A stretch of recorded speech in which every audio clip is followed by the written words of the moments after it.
हमारा नाम प्रेमानंद है। प्रेमानंद। कि आप ज्यादा से ज्यादा 2 साल जिंदा रहे।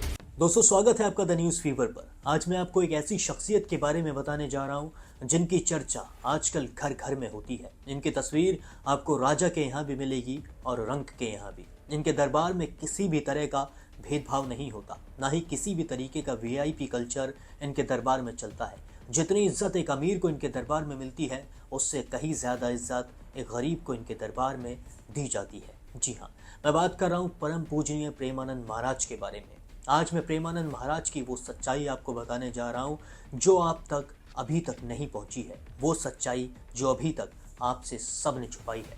भारत में प्रेमानंद महाराज के बहुत सारे भक्त हैं जो प्रेमानंद महाराज की दिल से इज्जत करते हैं। अगर आप भी प्रेमानंद महाराज को दिल से मानते हैं तो इस वीडियो को एंड तक ज़रूर देखिएगा। जी हाँ, प्रेमानंद महाराज की आज वो सच्चाई मैं आपको बताऊंगा जो अभी तक आपको किसी ने नहीं बताई है।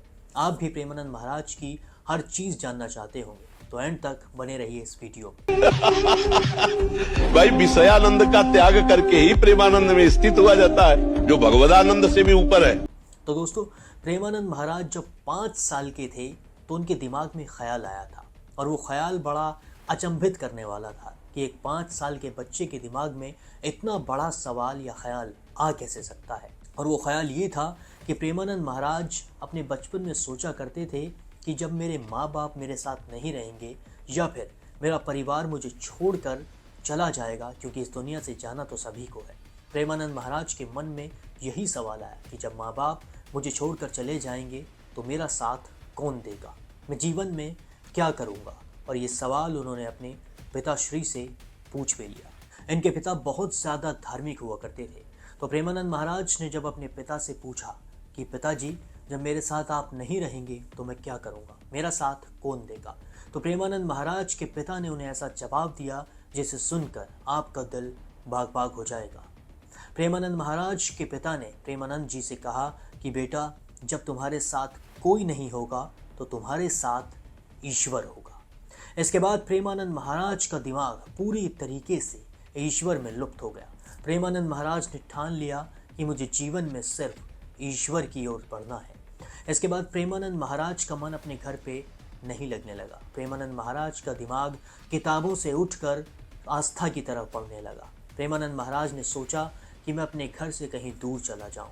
इसी के चलते उन्होंने अपने पिता से बात की और पास की ही एक मंदिर में जाकर रहने लगे। प्रेमानंद महाराज कानपुर देहात के रहने वाले हैं। इनका असली नाम अनिरुद्ध पांडे है। ये वहीं पर श्री शंकर जी की पूजा करने लगे। ये बहुत कम लोगों को पता है कि प्रेमानंद महाराज जब 5 साल के थे तो शंकर जी की पूजा करते थे। जी हाँ, शिव जी के मंदिर में प्रेमानंद महाराज ने जाके रहना शुरू कर दिया और वहीं पर ये आस्था और पूजा करने लगे। लेकिन इसके बाद भी प्रेमानंद महाराज का मन उदास रहता था। एक अजीब सी परेशानी उनके दिल में रहती थी। उनके मन में ये था कि कहीं ना कहीं अभी भी उन्हें अपने परिवार का और घर का मोह है। इसके बाद प्रेमानंद महाराज ने अपने घर पर जाकर साफ साफ कह दिया कि मुझे संन्यास लेना है, मुझे सन्यासी बनना है। यह सुनकर प्रेमानंद महाराज के घर वाले चौंक गए, क्योंकि उन्हें लगता था कि प्रेमानंद तो आगे चलकर पढ़ाई करेंगे, तो ये सन्यास की क्यों बात कर रहे हैं। उनके घर वालों के लाख समझाने के बाद भी प्रेमानंद महाराज नहीं माने। उन्होंने कहा मुझे संन्यास लेना है और मुझे घर का मोह छोड़ना है। जिसके बाद प्रेमानंद महाराज के घर वालों ने उन्हें इजाज़त दे दी। इसके बाद प्रेमानंद महाराज पहुंचे वाराणसी। वाराणसी में जाकर प्रेमानंद महाराज ज़रा सी देर के लिए भिक्षा मांगते थे और सिर्फ अपने खाने पीने का सामान लेकर वापस से घाट पर आकर श्री शंकर जी की पूजा किया करते थे। एक दिन प्रेमानंद महाराज घाट पर बैठे हुए थे, तभी वृंदावन से एक ग्रुप वहाँ पर आया था जिन्हें रासलीला करनी थी। इसके बाद प्रेमानंद महाराज से उसी ग्रुप ने कहा कि आप श्री कृष्ण की रासलीला देखने के लिए ज़रूर आइए। प्रेमानंद महाराज ने साफ मना कर दिया कि मैं तो शंकर जी का भक्त हूँ, मुझे रासलीला में कोई शौक नहीं है। लेकिन उसी ग्रुप का एक व्यक्ति प्रेमानंद महाराज के पीछे पड़ गया था। वो ज़बरदस्ती प्रेमानंद महाराज से कहता रहा कि प्रभु एक बार ज़रूर आइए, एक बार ज़रूर आइए। शायद यही व्यक्ति था जो प्रेमानंद महाराज का श्री कृष्ण से कनेक्शन बनाना चाहता था। जिसके बाद प्रेमानंद महाराज ने बड़ी मुश्किल से इस व्यक्ति की बात मानी और वो रासलीला देखने के लिए चले गए। जब प्रेमानंद महाराज पहले दिन रासलीला देखने के लिए गए तो इसके बाद फिर वो दूसरे दिन भी गए और तीसरे दिन भी गए। जब रासलीला का अंतिम दिन आया तो प्रेमानंद महाराज बड़े उदास थे।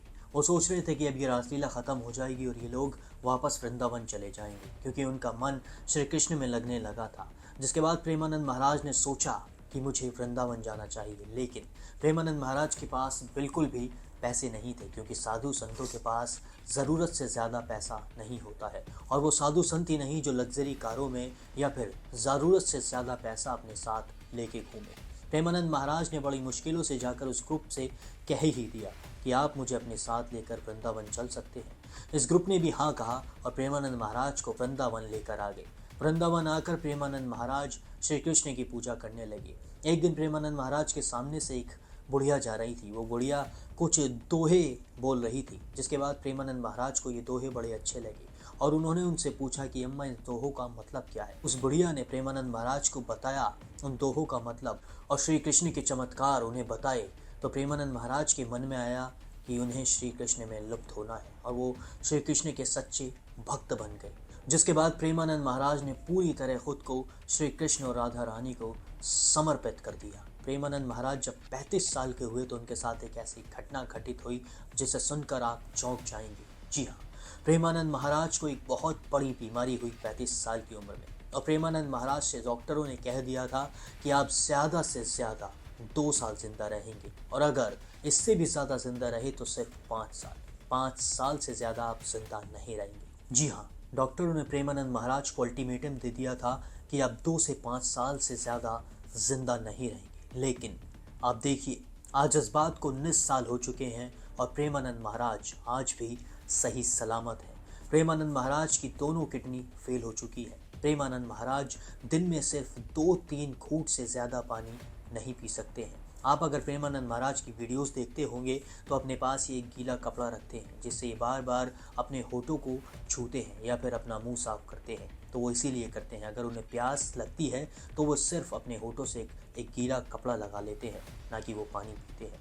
अब आप ही देखिए, प्रेमानंद महाराज पूरे दिन प्रवचन देते हैं, जप नाम करते हैं, इतनी लंबी लंबी पदयात्रा करते हैं, इसके बाद भी प्रेमानंद महाराज सिर्फ 2 घूंट पानी पीते हैं। मैं आपको ये वीडियो में जब से बोल रहा हूँ मेरा भी गला सूखने लगा है। अब आप सोचिए प्रेमानंद महाराज का गला कितना सूखता होगा, जबकि वो पानी भी नहीं पी सकते हैं। बहुत से लोग हैं जो प्रेमानंद महाराज को अपनी किडनी देना चाहते हैं, अपना घर उनके नाम करना चाहते हैं, उन्हें बड़ी बड़ी लग्जरी गाड़ी देना चाहते हैं, लेकिन प्रेमानंद महाराज ने कभी किसी से कुछ नहीं लिया। प्रेमानंद महाराज के दरबार में कोई वीआईपी कल्चर नहीं है। प्रेमानंद महाराज के दरबार में कोई सांसद या फिर कितने से कितना बड़ा मंत्री या फिर कोई भी हो, किसी की भी पैरवी नहीं चलती है। यहाँ पर सभी लोग आते हैं और सभी के साथ एक जैसा व्यवहार किया जाता है। प्रेमानंद महाराज के दरबार में आप जाएंगे तो आपको उनसे मिलने में समय ज़रूर लग सकता है, लेकिन आप उनसे मिलेंगे ज़रूर, क्योंकि प्रेमानंद महाराज के दरबार में किसी भी तरह का भेदभाव बिल्कुल भी नहीं चलता है। आजकल बहुत सारे बाबा मार्केट में घूम रहे हैं। हाल ही में आपने देखे होंगे IIT बाबा। IIT बाबा को अभी उन्हीं के बर्थडे पर पकड़ा गया। उन्हें पुलिस ने जेल में डाला क्योंकि उनके पास से गांजा बरामद हुआ।